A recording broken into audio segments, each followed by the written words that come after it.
তামিলনাড়ুর রাজনীতির সঙ্গে চলচ্চিত্র জগতের সম্পর্ক বহুদিনের। দক্ষিণ ভারতের এই রাজ্যটির ৫ জন মুখ্যমন্ত্রী চলচ্চিত্রের সঙ্গে যুক্ত ছিলেন। তাদের মধ্যে আছেন CN Annadurai, M Karunanidhi, MG Ramachandran, Janaki Ramachandran এবং J জয়ললিতা। এছাড়া গত কয়েক দশকে বেশ কিছু তামিল অভিনয়শিল্পী রাজনীতির খাতায় নাম লেখান।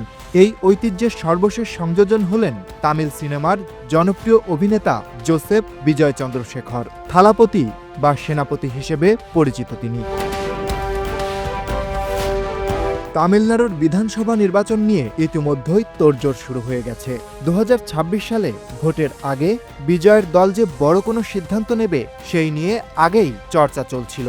এমনকি ডিএমকে বা বিজেপির হাত ধরতে পারে টিভিকে, সেই গুঞ্জনও রটেছিল। যদিও সেই সমস্ত দাবি খারিজ করে একলা চলর বার্তা দিলেন বিজয়। শুধু তাই নয়, বিজেপিকে গুরুত্ব না দিয়ে তার বার্তা 2026 সালে তামিলনাড়ু বিধানসভা নির্বাচনে টক্কর হবে ডিএমকে বনাম টিভিকে।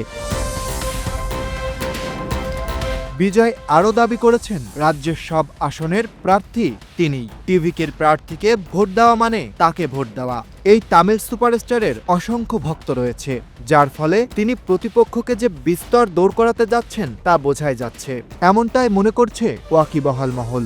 বিজয় তার বক্তব্যে স্পষ্ট করে বলেন, আমাদের একমাত্র আদর্শগত শত্রু বিজেপি, একমাত্র রাজনৈতিক শত্রু ডিএমকে। টিভিকে কাউকে ভয় পায় না বা দলের কোনো আন্ডারগ্রাউন্ড মাফিয়া ব্যবসা নেই। সমগ্র তামিলনাড়ু আমাদের সঙ্গে আছে। থালাপতি বিজয় বলেন, একটি সিংহ একবার গর্জন করলে তার কম্পন ৮ কিলোমিটার পর্যন্ত শোনা যায়। জঙ্গলে অনেক শিয়াল থাকে, কিন্তু সিংহ থাকে একজনই।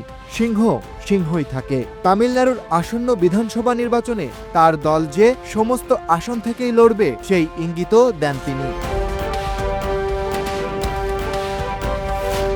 2026 সালে দলের প্রার্থীদের নাম ঘোষণা করতে দিন। আমি মাদুরাই পূর্ব, পশ্চিম সমস্ত মাদুরাই থেকে দাঁড়াবো। আমি 234টি আসনেই লড়াই করব। বিজয় বলেন, আমি যখন মাদুরাইতে আসি তখন আমার আলানগানাল্লুর, জাল্লিকাট্টু, মাদুরাই মীনাক্ষী আম্মান ও ভাইগাই নদীর কথা মনে পড়ে। এ ভূমির মানুষ ক্যাপ্টেন বিজয়কান্তের সঙ্গে আমার অনেকবার মেলামেশার সুযোগ হয়েছিল। তিনি বলেন, ইতিহাসের পুনরাবৃত্তি হতে চলেছে। 1967 এবং 1977 সালের নির্বাচনের ফলাফল আবারও 2026 সালে ঘটতে চলেছে।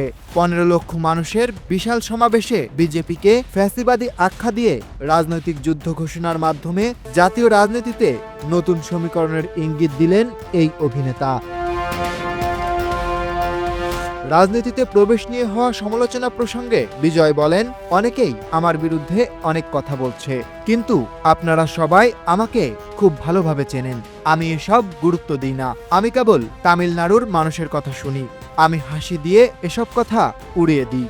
অভিনেতা হিসেবে তার পরিচয় নিয়ে কটাক্ষকারীদের উদ্দেশ্যে তিনি বলেন, একজন রাজনৈতিক নেতা সৎ কিনা সেটিই গুরুত্বপূর্ণ। তিনি আগে অভিনেতা ছিলেন নাকি অন্য কিছু সেটা গুরুত্বপূর্ণ নয়। শুধু শুধু আমাকে অভিনেতা বলে খোঁচা দেবেন না। সব রাজনীতিবিদ স্মার্ট নন, আবার সব অভিনেতাও বোকা নন। Desk report, Dhaka express.